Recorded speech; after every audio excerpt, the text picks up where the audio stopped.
Unlike the period when politics in Nigeria was looked upon as a dirty game, which professionals in all spheres of life avoided like a plague, giving room for those who didn't have the right qualities with opportunistic tendencies to dominate Nigeria's political space, with the result that Nigerians were severely shortchanged by the leaders thrown up under the system, who neglected infrastructural development and the improvement of their well-being. Today, with democracy taking a firm root in our country, and more committed and dedicated leaders with sound pedigree embracing politics, a great deal of change has been brought about in the lives of the citizenry in all facets. From the south, east, west, and north of the country, there's improvement in infrastructural development and provision of all the amenities that make life more worthwhile for the citizenry. In fact, the competition is a healthy one among the chief executives of the different states, no matter which political parties they belong to, and the people are the ultimate beneficiaries. It is pertinent to state here that if the home front is not properly kept intact, and a peaceful and conducive atmosphere absent, the governors will not be able to work assiduously for the improvement of the lives of the electorate that gave them the mandate they're holding in trust, in fulfillment of the promises they made to them when they were canvassing for their votes. Beyond their role of keeping the home front intact as mothers and housewives, with the conjugal support they give to their spouses, wives of Nigerian leaders, through the numerous non-governmental organizations they have set up that cater for the welfare of less privileged in the society and empowerment of the children and the youth, have emerged as champions in the social-political engineering process through which they are supporting the efforts of their spouses in governance. This way, they are endearing themselves to the grassroots population. This has also gone a long way to beef up the political capital of such governments in this day and age when the electorates are becoming more discerning in the way they choose those who lead them.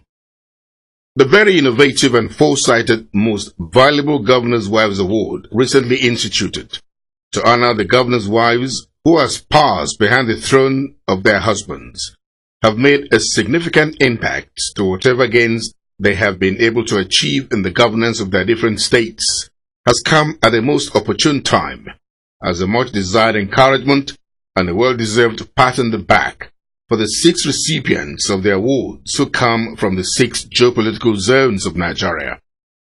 Those shortlisted for the honors lists in the maiden edition of the Most Valuable Governors' Wives Awards include Architect Yemisi Doshima Suswam, wife of the Governor of Benue State, who is the founder of the UPLIFT Foundation, which has so far trained over 1,000 Benue State indigents in skill acquisition, fashion designing, metal work, electroplating, and catering services, as well as empowerment of the widows.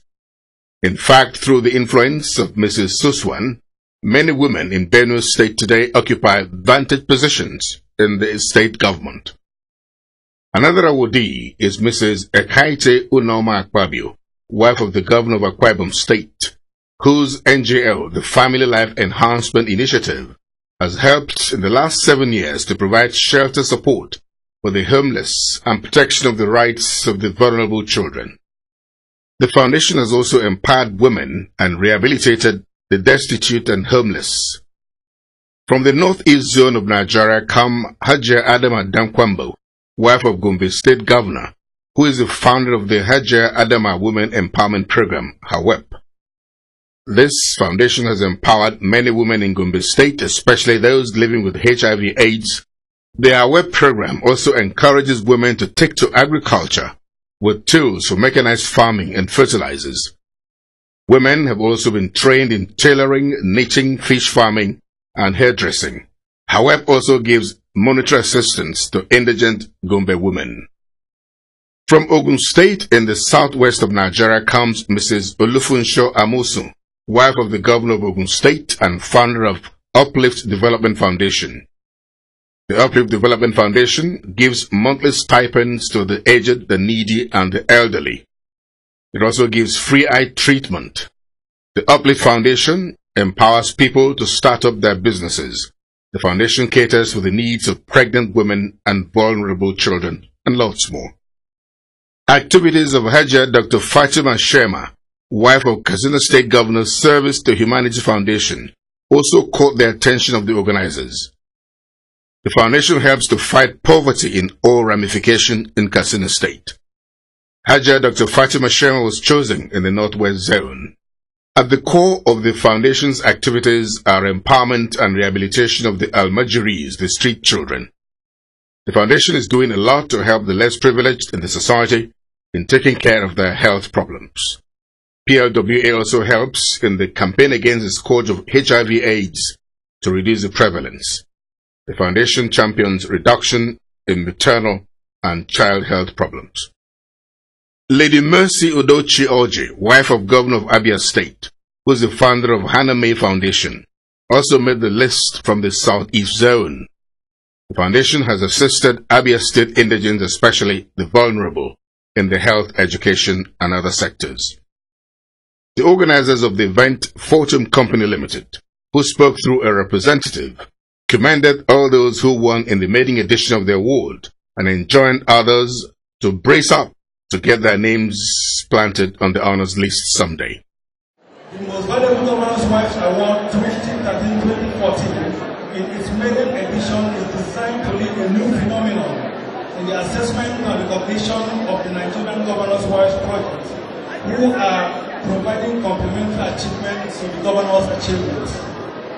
As part of the democratic team, they are providing grassroots development and by so doing have become changing agents.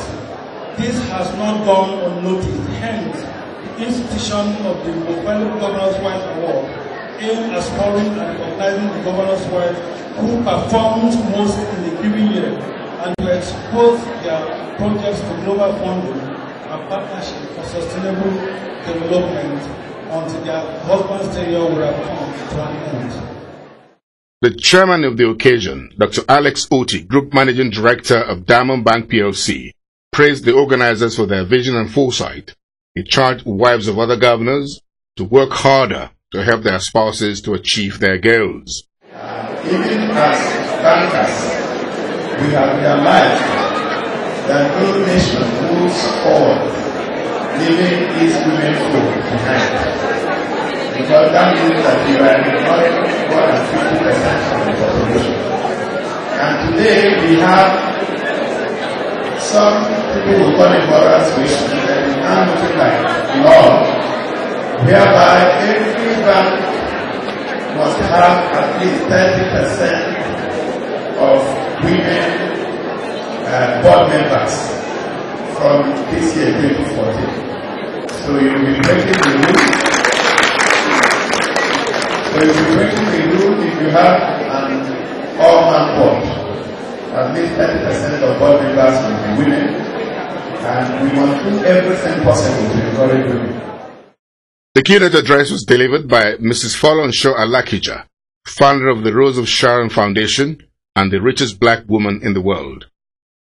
Titled The Role of Women in Grassroots Transformation in Nigeria, with the governor's wives as NGO champions in the forefront, she congratulated the wives of the governors across the country for assisting their spouses in the governance process. She stated that awards like this should serve as a worthy testimony that their efforts are being noticed beyond Nigeria, and this should help to further propel them to greater action.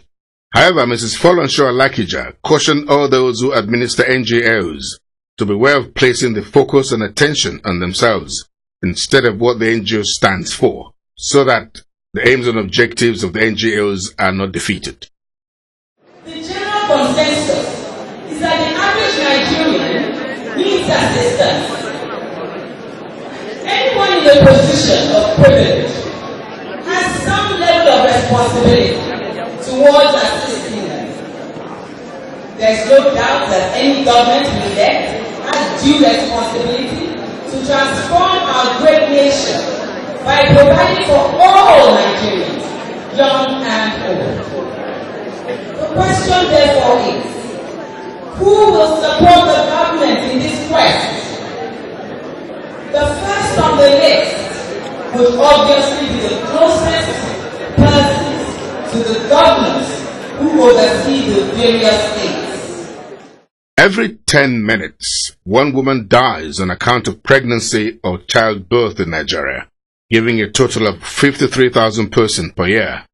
This means that about 800 women die in every 100,000 live births. Neonatal mortality in Nigeria or newborn death is about 528 persons per day, and this is the highest figure in the world. More than a quarter of the estimated 1 million children who die under the age of 5 years annually in Nigeria die during the first 28 days of their lives. With such staggering and frightening figures staring Nigerians in the face, there's no gainsaying the fact that a lot more attention needs to be paid to the health sector. The Director General of NAFDAC, Dr. Paul Ohi, who spoke on improving access to good quality medicine to reduce mortality rate in Nigeria, took the audience through the important stages to follow to improve mortality and child health conditions in Nigeria. Timely access to hospitals where complications can be treated is paramount among other measures. The Most Valuable Governors' Wives Awards ended with the presentation of the awards to the recipients, one after the other.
We heartily congratulate the recipients of the Maiden Most Valuable Governors' Wives Awards and the organizers for the vision and foresight.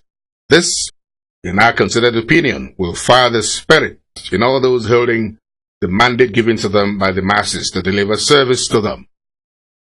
For facilitating the organization of the awards and rallying all her colleagues, most of whom attended the event, Architect Yemisi Doshima Suswam, wife of Benue State Governor, should be commended.